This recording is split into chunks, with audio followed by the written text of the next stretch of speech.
Hello everybody, this is Toys R Us, and for this special figure showcase and review, we're going to be looking at the War for Cybertron. This is the Takara Tomy premium finish version of Megatron. Now I know we've seen loads of this particular mould.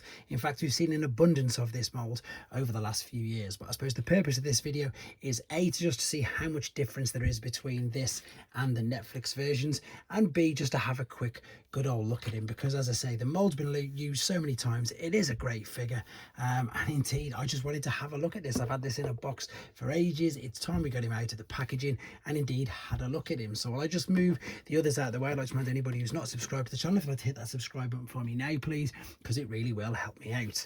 So I suppose also just to bring you up to speed with not only Takara premium finish, but just, I suppose you may have noticed, depends how long you've been collecting Transformers, Takara for some reason they tend to wait just a little bit longer before they release their figures. Then they either do something like this called premium finish, or they've done it ever for as long as I can remember, to be honest. They've always just sort of updated the paint apps, give us slightly different packaging, etc. They just tend to either, maybe because they make us wait that little bit longer, they tend to go that little bit of the extra mile, and that's pretty much exactly what this is. So if you remember at the time, you just had the standard seed, which didn't have any of the nice paint apps or anything on it. It just looked bog standard. I'll bring that in a second again for you.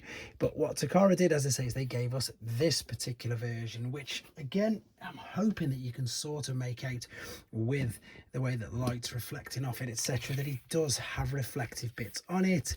And it's exactly the same mold, but it just has a few different things. So this was the last Netflix one. So this was the Kingdom one with, of course, all the other accessories. This didn't come with that. He just came with your standard cannon and indeed the huge axe, or whatever you want to call it, blade, which is a homage of course to the G1 Japanese version of him. So again, same mold. It's hard to pick between these two, to be fair. I do really like both of them. That's a completely different thing. We'll have a look at him of course in the other mode in a second, just to see how much he's changed. I think what I definitely need to do though is just bring in, as I say, the original owner of the mold, just so you can see the huge difference between this and indeed that one. And here he is. So this is the Siege one. This is the one that started it all. And again, the difference is huge, isn't it? You can just tell that that just looks, which is nothing wrong with it. And again, I've got it, I own it, it's a great figure. But the difference in how it looks is it's there for all to see. Let's move the Netflix one out of the way. Yeah, the paint apps are far superior with the reflectiveness, with the metallic looking, etc. It is, and it was, okay, a huge upgrade from the original. But like I said, since then we've had quite a few uses and indeed updates of this mold. What we're going to do now though, we're going to come back, have a look at him in his alternate mode, do a couple more comparisons, then come right back. We'll have a decent look at the figure, show you his articulation and all stuff like that, just in case you've never owned one of these, and of course have a look how we can use his weapons in different ways as well. So we're back and he's in his alternate mode. Apologies for no transformation process on this video. That is to keep the main length of the video down. And what I've done is I've put a direct link in the description because we've got loads of transformation processes, as I've already stated, for this particular mold. Now, the thing that was cool about these is, yes, they were all blast effect compatible as well. And I think they just came into their own as soon as you were able to do that. You've got an abundance of 5mm ports as well, all over the vehicle. So basically one in the shoulder and one in the leg of both sides. You could add even more things to him, and even in the feet, to be fair. I think you could if you wanted to. Would it work? Yeah, give themselves some boosters there as well. I've never done that before, but it just looked like it would work, and it did. So once again, the paint apps on this guy are pretty good, to be honest. Again, I suppose that's exactly what you'd expect, and indeed what you would want from a premium finish. So if I bring in the Netflix one again, you can see that even this one, I think this one now is slightly better with these. I think the robot mode on the Kingdom Netflix perhaps is winning. This one I'm not too sure. The alternate mode, I'm loving that brown on there. It's brown there. It just seems to really work. It works really well. Of course, that's given us the minor Megatron vibes, which again was another use of this particular mold. The vehicle itself, it's really clever. It is really clever, and I do think we're going to see something very similar to this for the Studioseries version. So you can spin this around, no problem whatsoever. You can maneuver this up and down a little bit.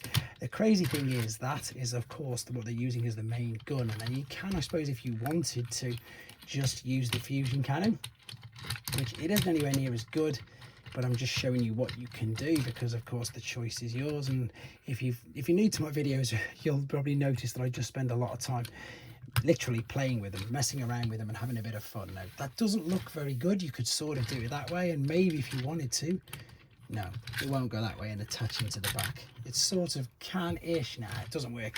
Just wanted to, again, see what it can do. But it's, you know, it's a tank. It looks good. It is what it is. But again, if you're watching this in a few years' time and you're thinking about buying one on the secondary aftermarket or any, you know, and it's missing the accessories, then I've got to show you what it looks like, because this guy in his tank mode is not going to be good without any of the accessories. So I just very quickly want to show you that, because again, I know these videos are pretty much timeless, and I know that some people are going back watching all my older ones, etc. So yeah, look, you are going to need the cannons. That is something to be aware of for in the future. Right, that's enough of the alternate mode. Let's come right back, have a look at him, his articulation, and do a few more comparisons as well.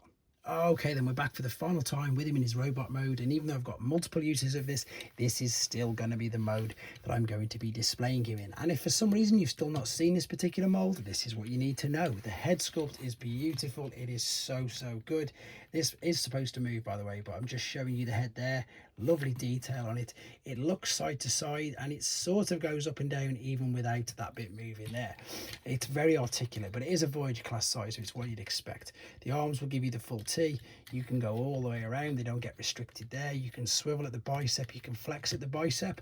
They do have, unfortunately, a big gap in the forearm, which I'm sure you can guess is where the fist folds in. And he does have a waist swivel. This does get a little bit hindered by the backpack, but all you've got to do, as you saw there, is just angle it slightly up and you're absolutely fine. Legs will kick forwards, kick backwards. Again, the backpack slightly gets in the way. You can go out to the sides, swivel at the thigh cut, knee bend, ankle tilt, rock, heel protruding, everything like that. You can do loads and loads of different things with the heel protruding. I didn't mean that. I meant heel, like in toe tap, that you can also just, yeah, you can angle it if you wanted to, just to get the better poses out of it. So thoroughly articulate, and he just looks very good. The battle damage on it is worn, which is fantastic. As I say, the fusion cannon, if you wanted to, you can pop it in his hand, you can pop it of course on his forearm, you could even pop it on his shoulder. This I think is the most interesting, because you can use this in a number of ways. You can attach this like so, have it as an arm cannon blaster as well if you wanted to. Also, this will swing around, and then it doubles up as like a giant blade. And if you're wondering what this is, it's like a homage to the Japanese G1 toy that didn't, funnily enough, have a fusion cannon.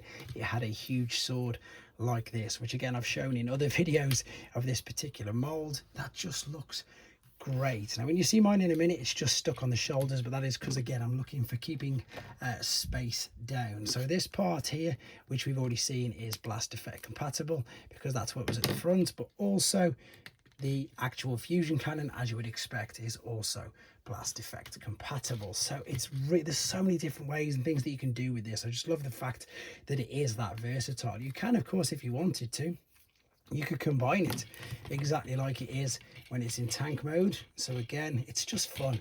It is just fun, and maybe that's one of the main reasons why they've just absolutely hammered the usage of it. So you can connect that there, and then let's see what we can do. You could put it on the shoulder. You could be like a giant.